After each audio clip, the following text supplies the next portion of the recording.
Toward the end of the Second Great Awakening, a series of revivals that marked the first half of the American 19th century, one Baptist preacher named William Miller confidently predicted that Jesus Christ will come again to this earth, cleanse, purify, and take possession of the same, with all the saints, sometime between March 21, 1843 and March 21, 1844.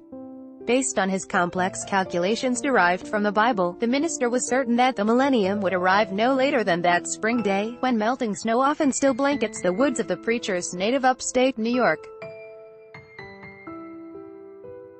At the height of his movement there were numerous Millerites across the United States, with some historians estimating that believers may have numbered close to 500,000. When the appointed March 21 came and passed without the breaking of the seals, the blowing of Gabriel's trumpet, or the appearance of Christ in the heavens, both former believers and the press called the anticlimactic non-apocalypse the Great Disappointment. Miller's error, however, did not lead to the dissolution of Milleritism, for those who still kept the faith were quickly able to proffer explanations as to why their leader hadn't been in error, though with plain eye it was obvious that the world hadn't ended. Miller was by all accounts a pious and steadfast man, a veteran of the War of 1812, and a decent, patriotic minister who upon his conversion remarked with genuine religious fervor that his entire countenance should be transfixed upon that being so good and compassionate as to himself. Atone for our transgressions, and thereby save us from suffering the penalty of sin. As a diverse and complicated movement, the Second Great Awakening encompassed a variety of beliefs, not just the crackpot sort that we associate with apocalyptic cults, but decent, politically progressive ones as well. Which is all just to say that neither Miller nor his followers had much in common with one Donald J. Trump. Save for a particular thing, perhaps equality implicit in all cults, a complete and utter disregard for the contours of objective reality. In his book Fantasyland, How America Went Haywire, author Kurt Anderson argues that such irrationality is not just a phenomenon born of human psychology, but that it is particularly implicit in the American national character.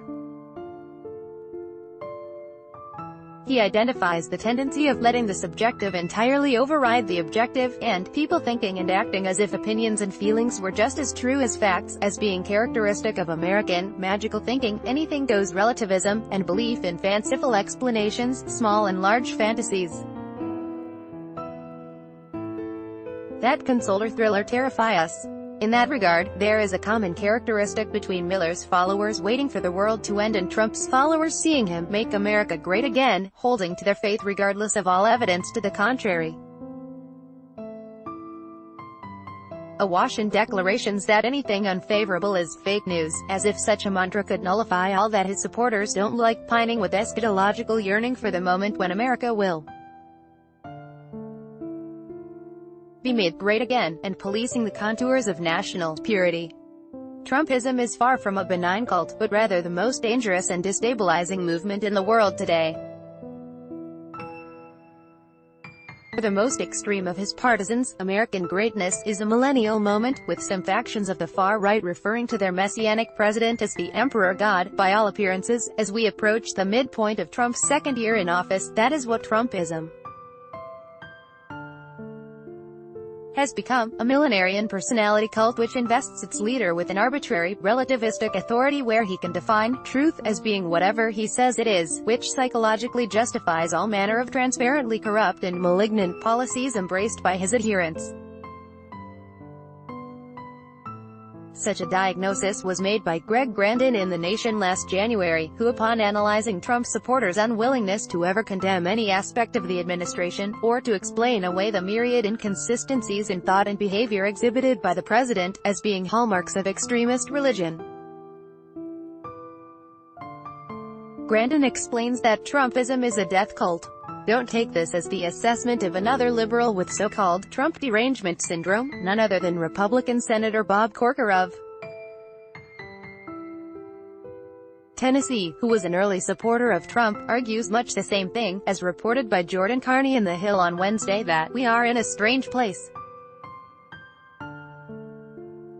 I mean, it's becoming a cultish thing, isn't it?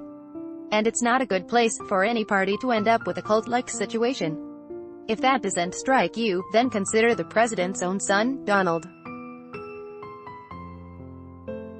Trump Jr., who in response to Senator Corker's accusation bragged to the hosts of Fox and Friends that if their movement is a cult it's because they like what my father is doing. Certainly, any number of politicians in U.S. history, from across the political divide, have inspired a fervency among their most devoted supporters. Charisma, oratory, and choreographed political theater all contributed to the myth-making which bolstered the support of John F. Kennedy, Ronald Reagan, and Barack Obama. However, the current situation departs from those earlier examples because the most committed enthusiasts for those previous figures supported them due to their political positions, not in spite of them.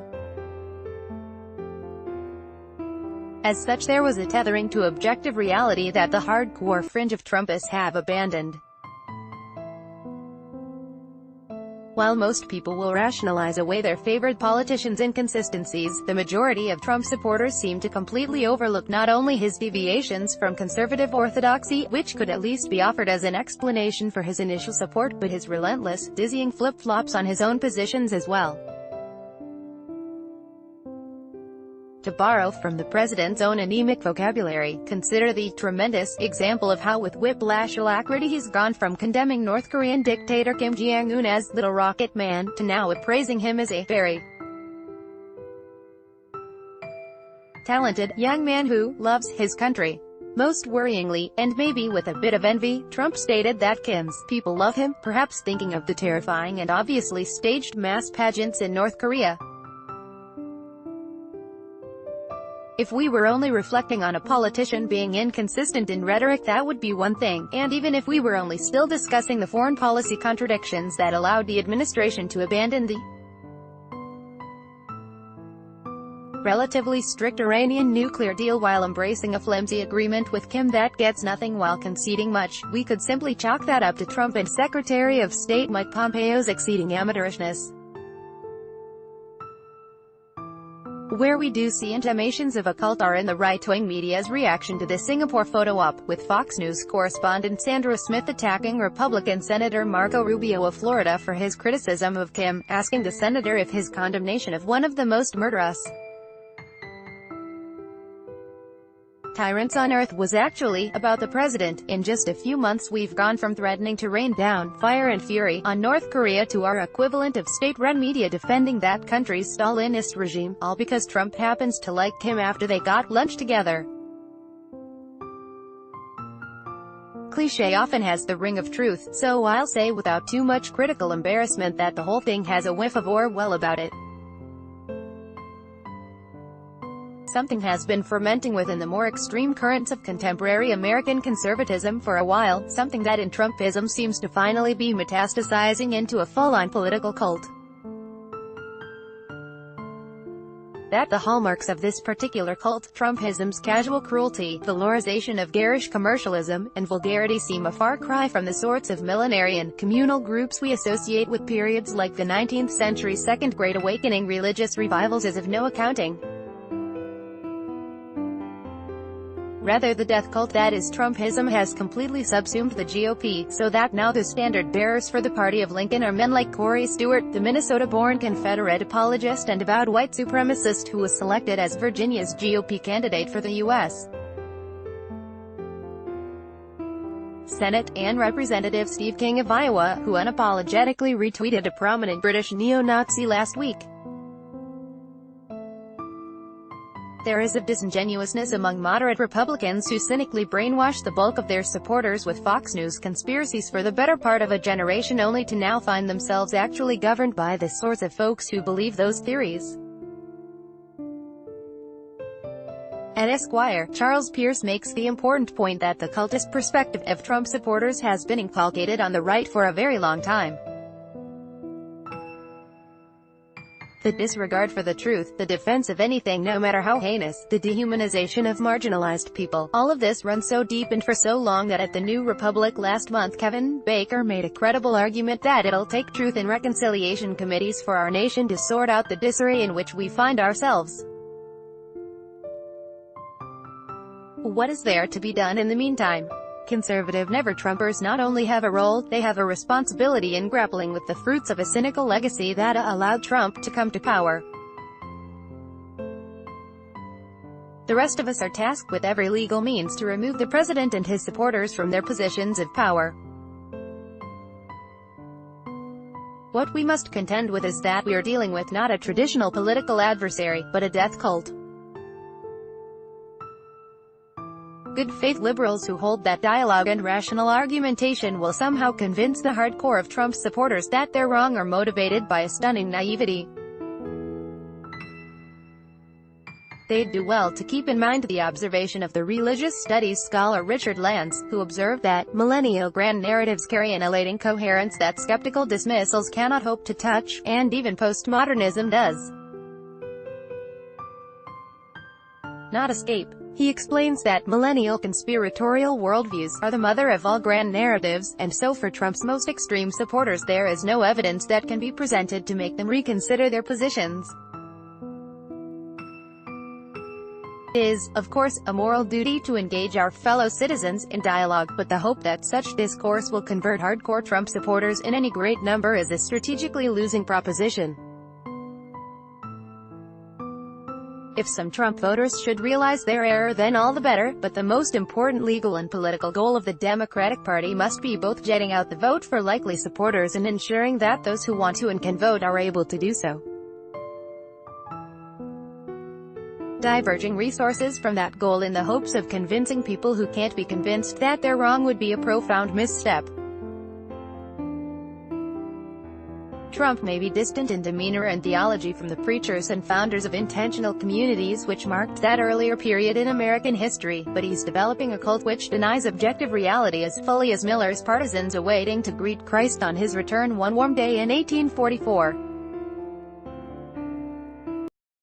If anything, it's the particular fusion of fundamentalist Protestantism, predatory capitalism, and P.T. Barnum-style confidence man grip that makes Trumpism such a particularly American malignant faith. We should scarcely be shocked that he's arrived. All the dark currents of our culture have predicted him from the beginning. Ed Simon is the editor-at-large for the Marginalia Review of Books, a channel of the Los Angeles Review of Books.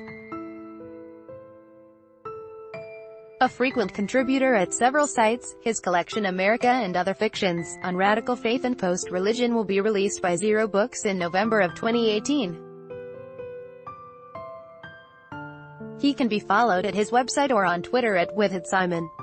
This article was originally published at History News Network.